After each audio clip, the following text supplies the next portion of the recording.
बकौल मुन्नू भाई। एक औरत मेरे पास आई जिसकी आंखें सूजी हुई थी। बेचारी रोती रही होगी। उसने कहा कि एक बच्चे की गुमशुदगी की खबर देनी है। 6 साल का है। मोहम्मद अनवर नाम है उसका। मैंने कहा कपड़े कैसे पहने हुए हैं। उसने बताया कि नीले रंग की कमीज है, हवाई चप्पल है। मैंने कहा शलवार। उसने कहा कि सफ़ेद, मगर अब तो मैली हो चुकी होगी।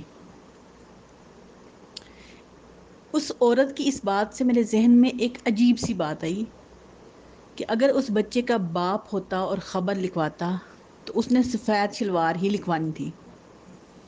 लेकिन माँ क्योंकि उसे रोज़ाना धुली हुई शलवार पहनाती होगी तो उसे इस बात का एहसास है